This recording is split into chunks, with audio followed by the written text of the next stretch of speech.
92.3 FM Radio Manila, your favorite music radio, Kavaz! Andito na ang bagong baby ng bayan, pero promise hindi kita baby-tawan. Andito na rin ang bagong magiging besi ng mga above na binitawan. Siyempre, walang iba yan. Ang baby mo pagdating sa radyo. Ang nag-iisang DJ main for the main event. Yes, kaya naman samahan niyo ako ngayong gabing ito, ngayong Lunes na gabi na maulan-ulan. Oo, hanggang 12 midnight tayo. Time check muna 11:34 na ng gabi. Magandang gabi ka-vibes at lahat ng baby kong taga-Metro at Mega Manila. At dito rin sa 102.3 Baguio, 97.5 Jensen. At sa lahat ng nakikinig through our FM Radio, Philippines app, Mapalusyon, Visayas at Mindanao, maayong gabi sa inyong tanan. At tayo ay live na live dito sa ating YouTube livestream, 92.3 FM Radio Manila. Gusto ko rin batiin ang ating mga ka-vibes na talaga namang suki sa pakikinig. Ayan, nandyan si Alteza Sino Cruz, William Mortel, Gloria King Gerard Mesiano, Mary Tilay, Avian Sebroso na taga Cavite. At sa lahat ng mga taga Cavite, magandang gabi po sa inyong lahat. Kantoshi TV, Boss Noy, everyone. Yes, happy Monday evening sa inyong lahat. I hope na magandang inyong Lunes. Oo. At ito na nga, alam ko itong pinakihintay nyo ngayong Lunes na ito dahil Sabado, Linggo, hindi tayo nagkapiling. Kaya naman, huwag na natin patagalin ito. Sino kaya ang nag-confess? At ano kaya ang kanyang kinonfess? Kaya naman, tara na sa Main Confessions. May mga lihim ka bang gustong sabihin? O mga sikretong gusto mong aminin? Halika't ating pag-usapan sa Main Confessions.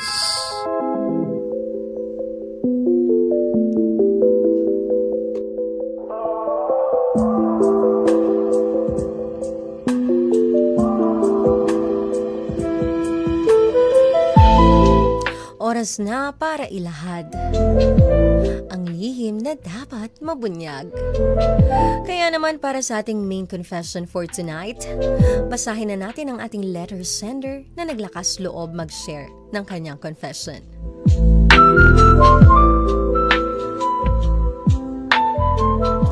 Dear DJ Main, itago mo na lang ako sa pangalang Ariel, 26 years old at nakatira sa Malabon. Kasalukuyan akong nagtatrabaho sa isang IT company sa Quezon City. Noon pa man ay attracted na talaga ako sa mga babaeng tsinita. Karamihan sa mga naging ex-girlfriend ko ay mga singkit ang mata. Ewan ko ba DJ Ming? Sa paningin ko kasi parang ang linis ng mga chinita beauties. Parang mukhang mabango kahit hindi maligo.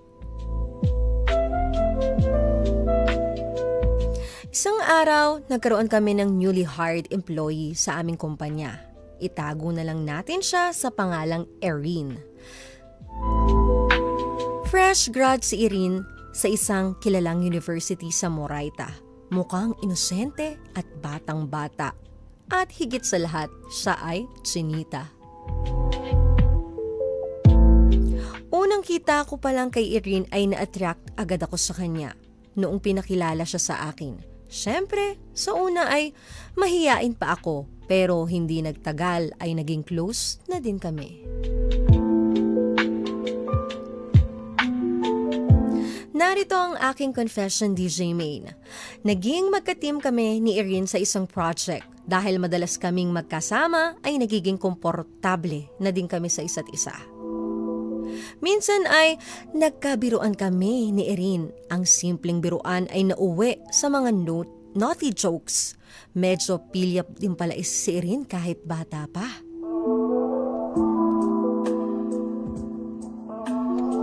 Isa sa aming naging topic ay tungkol sa mga naughty experiences. Nagulat ako dahil may mga na-share din siya. Medyo na-shock nga ako dahil hindi ko inaasahan na madami na siyang karanasan kahit siya ay bata pa.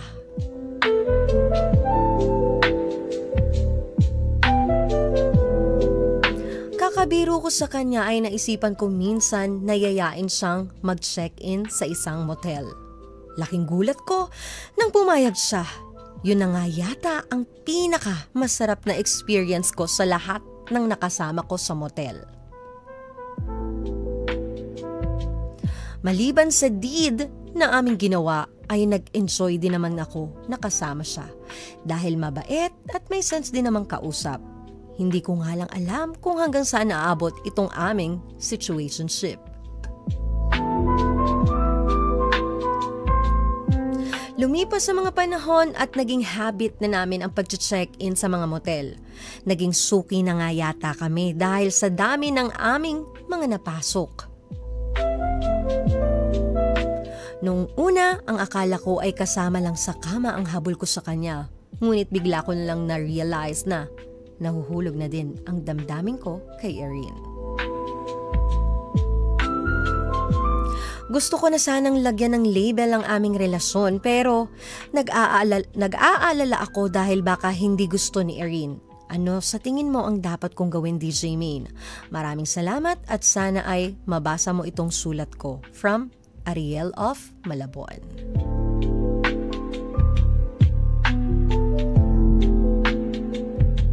Ayan na nga ka-vibes. Sinasabi ko na nga ba? Situationship ang problem natin for tonight sa ating main confession. Ikaw ba, nakapasok ka na ba sa isang relasyon na walang label? Pwedeng-pwede ka magbigay ng comment ng opinion dito kay Ariel. Ayan, dito sa ating YouTube livestream 92.3 FM Radio, Manila. Ang hirap ng ganyan, ha? Pero, ewan ko, halos karamihan gustong pumasok sa mga ganyang relasyon. Ito yung mga dating tinatawag na friends with benefits. Hanggang na iba, naging no strings attached. At ngayon, sa ating generation, ang tawag dito ay situationship. Mas thrilling daw kasi. Mas nakaka-excite. Pero mas madalas maraming nasasaktan. Obviously, sa letter mo, Ariel, si Erin ay hindi lang pangkama moments dahil may feelings ka nang nabubuo para sa kanya. Pero kasi sa ganitong sitwasyon, sa ganitong situationship, kailangan mo muna mag-pause and think and ask yourself. Ano nga ba talaga ang nararamdaman mo para kay Erin? Gusto mo ba talaga kung sino siya as tao o baka naman, physical connection nyo lang yung na-attach ka, diba? Sa isa't isa o para sa kanya. O baka dahil lang nga talaga doon. Kasi minsan nalilito tayo at talaga naman nakakalito ang intimacy at emotional attachment. Ang intimacy kasi ay dalawang klase yan, Ariel. Meron tayong tinatawag na physical intimacy at emotional intimacy. Pag sinabi mong physical intimacy, dyan na papasok yung yakap, halik, at pakikipagtalik. Na hinahanap-hanap na ng ating pisikal at nakasanayan na natin. Yung emotional intimacy naman, ito yung komportable ka sa taong kasama mo. Kaya mo magkwento ng personal kahit nga yung mga negative na nangyayari sa'yo At nandun din yung mga pangarap mo, kaya mong ikuwento sa kanya na hindi mo kayang ikuwento sa ibang tao. In short, may tiwala ka sa kanya. Ganon ka-open ka dun sa taong iyon.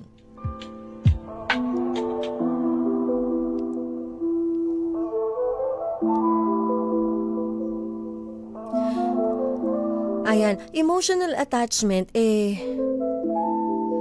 nagkakaroon ka ng feeling sa isang tao. Ito naman yung emotional attachment. Kumbaga, nagkakaroon ka na ng expectation at gusto mo na maging part siya ng buhay mo. At malalaman mo kung ikaw ay emotionally attached sa isang tao kapag ikaw ay nagsiselos. Kapag ikaw ay nasasaktan o naaapektuhan sa mga bagay na ginagawa niya. Kaya next na dyan, papasok na dyan yung gusto mo na magkaroon ng security at label yung meron kayo. So, nasan ka ba dun, Ariel? Nandun ka ba sa intimacy o emotional attachment? Kasi regarding dito sa confession mo na binasa ko, nag-start ka sa physical intimacy. Which is kaya nga kayo nauwi sa pagmumotel, diba? At naging habitual nyo ito. Then habang tumatagal at nakakasanayan mo na yung routine na ginagawa nyo, hindi mo namamalayan, ikaw ay emotionally attached na dito sa taong ito.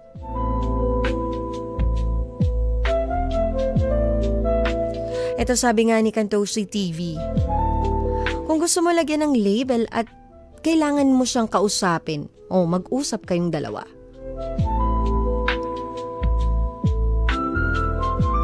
Kaya kailangan alam mo sa sarili mo, Ariel, ano ba talaga ang gusto mo dito sa taong ito? Ikaw ba ay talagang in love?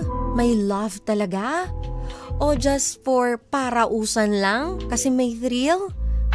Andun yung yung nakaka-excite? Kaya dapat alam mo yan sa sarili mo kung ano yung totoong nilalaman ng damdamin at puso mo para sa taong ito. Then ang tanong, si Irene kaya, anong nararamdaman niya for you? Kaya importante na malaman mo yung nararamdaman ni Irene para sa'yo. Kung same ba kayo ng tinitibok ng puso nang sa ganun hindi ka masaktan.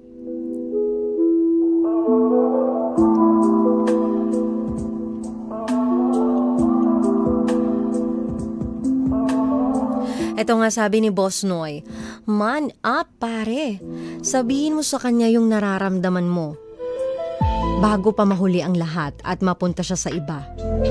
Pero think long hard enough sa gagawin mo or pwede ding pagnanasa na yan. Tama nga naman yun, Ariel. Kausapin mo siya ng maayos.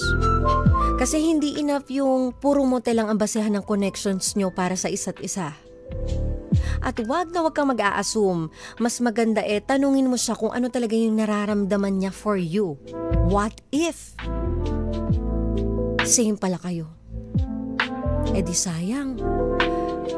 Yung what if na yan, dala-dala mo yan for the longest time at pagsisisihan mo yan.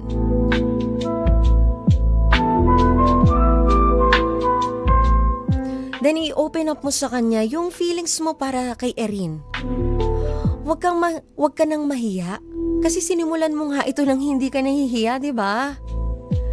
Mas okay na yung nagtatanong kesa aasa tayo tapos masasaktan lang. Sayang lang ang time, energy, and the same time pati yung effort mo. Maganda yung rektahan na. Kaya nga di ba sabi nila time is gold. Bakit mo pa aksayahin? Kung matalo, lesson learned. Paano pag panalo? Tapos hindi mo nilaban. Sayang, di ba?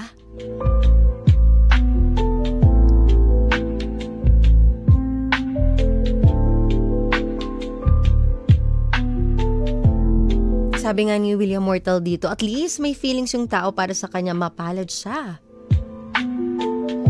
Yes, and I think naman maayos naman tong klase ng tao o klaseng lalaki si Ariel. Kaya mo lang nasasabi na gusto mo na siya dahil nasanay ka na sa ginagawa nyo. Baka hindi love yung nararamdaman mo. Well, pwede rin yan Kantoshi TV. Pero kasi hindi tayo makakasagot niyan dahil hindi tayo si Ariel. Hindi natin alam kung ano yung totoo niyang nararamdaman. Siya lang ang makakasagot nito. Kaya wag ka din padalos-dalos sa nararamdaman mo, Ariel. Pakiramdaman mong mabuti, kilalanin mong mabuti ang sarili mo. Ano ba yung gusto mo at ano ba yung ayaw mo. Pero the best thing na magagawa mo for now is kausapin siya. Diba? Why assume kung may method naman na tinatawag na asking? Pero, i-manage mo pa rin yung expectation mo, Ariel. Dapat handa ka pa din kapag sinagot niya sa'yo ay salungat sa nararamdaman mo. And kailangan mong respetuhin ito. Pero kung ikaw yung tipo ng tao, pero kung ikaw yung tipo ng taong duwag ka sa rejection, much better save yourself habang maaga pa. Ikaw na yung lumayo. Kumbaga, alam mong may apoy, wag mo nang ipadampi pa yung kamay mo. Wag mo nang maramdaman yung paso. Kasi alam mong masakit yun, di ba? So, ikaw na ang umiwas agad-agad. And observe mo din kung healthy pa yung situationship na meron kayo. Kasi kung paulit-ulit lang na puro motel, at wala kayong emotional security sa isa't isa, hindi yan love. Kundi attachment lang sa kilig at aliw.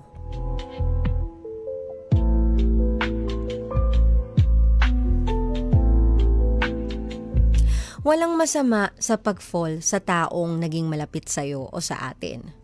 Pero masama kung mananatili ka sa isang sitwasyong hindi ka sigurado, hindi ka pinipili, at hindi ka pinoprotektahan.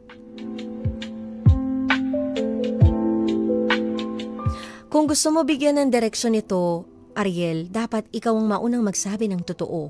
At kung hindi pareho ang gusto nyong dalawa, mas okay nang masaktan ngayon kaysa lokohin ang sarili habang buhay. Kaya nga, some people touch your skin, others touch your heart. Know the difference.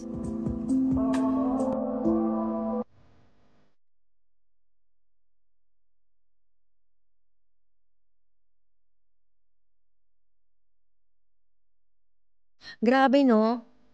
Ang hirap ng lust versus love. Ang hirap malaman ano ba talaga doon sa dalawa.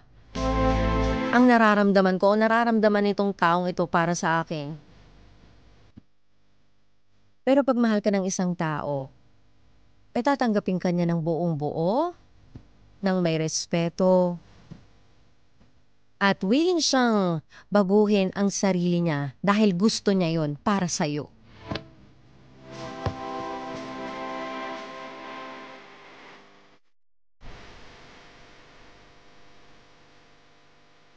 Si girl ba sigurado na ikaw lang ang hinaharot niya? Tandaan mo, no label relationship kayo, isa pa yan. Pero alam niyo, sa mga ganyang relasyon, mga situationship, nagsastart sila ng ganyan. Meron ding mga ganyang dalawang tao na nag-i-end ng maganda. Nag-i-end ng true love. Doon lang sila nag-start. Kasi hindi natin masisisi ang iba. May trauma sila, natakot na sila ibigay yung buong-buo nila. Kaya natuto na silang magtira para sa sarili nila. Binibigay na lang nila yung happiness na kaya naman nilang kunin. Na hindi nila dinidepende dun sa tao yung buong happiness na kailangan nila. Kaya huwag ka mawawala ng pag-asa, Ariel, ha? Ang magandang gawin mo ngayon magpakatotoo ka sa kanya. Sabi ko nga, pag natalo, lesson learned. Pero paano pag panalo at di mo nilaban? Ikaw ang manghihinayang. Ayan, maraming salamat, Ariel, sa iyong pag-share ng iyong confession. Kaya naman sa lahat ng ka-vibes at baby ko dyan na may gustong i-confess kay DJ Main, pwedeng niyong ipadala yan sa ating Facebook page, 92.3 FM Radio Manila. O hindi naman kaya sa ating Viber or ating text messages. Oo, pwede mong i-message yan sa amin. 0954-406-1967. At gusto ko lang pasalamatan Uy Dental Clinic, Horticulture by Caldana, Isabero Microblading Imprint Customs, Vanity Lounge Aesthetics, Zebra Helmet Philippines, Spink Philippines, at pwede nyo ako i-follow sa aking mga social media accounts, Facebook page, Instagram, TikTok. At ano pa ba? YouTube. Ayan, Main Eugenio. Then yung isa kong Facebook page, DJ Main 92.3. At dito rin sa inyong favorite, pagdating sa ating Facebook page, YouTube, Instagram, TikTok, pare-parehas na 92.3 FM Radio, Manila. Ayan, sa lahat ng mga nakinig sa ating ngayong gabing ito, maraming salamat po. Sana nakakuha kayo ng aral dito sa ating letter sender na si Ariel. At sa lahat ng nasa biyahe po, driver, o ikaw ay nagmamaneho pa uwi at nakikinig ngayon sa radyo, galing sa trabaho, alam ko pagod na pagod ka, kalaban mo na rin ang antok. Kung hindi na talaga kaya ilaban, huwag mong ipilit ha, pwedeng itabi yan. Importante pa rin yung nakakanap tayo kahit ilang minuto. Iba yung naitutulong sa atin nun. Nagkakaroon tayo ng diwang gising na gising. Kesa yung pinipilit natin mag-drive tapos nilalabanan mo yung antok, ang hirap nun. Mangyayari niyan, dalawa lang yan. Makakadisgrasya ka o madidisgrasya ka. Tandaan nyo, may naghihintay sa inyong pamilya. At sa ganun din sa lahat ng nakakasalamuhan nyo sa kalsada, may naghihintay din para sa kanila. Kaya be careful po always. At sa lahat, laging mag-iingat at laging magdarasal. Magkita-kita at magkarinigan ulit tayo bukas ng gabi. Samahan nyo ako Monday to Friday, 10 p.m. to 12 midnight. Dito lang yan sa favorite ninyo, 92.3 FM Radio Manila, your favorite music radio, Ka-Vibes. Kasama ang baby mo sa radyo, ang nag-iisang DJ main for the main event, na nagsasabi na, worth it na ang pagpupuyat nyo, dahil meron nang magsasabi ng, good night baby, I love you. I'll say goodbye.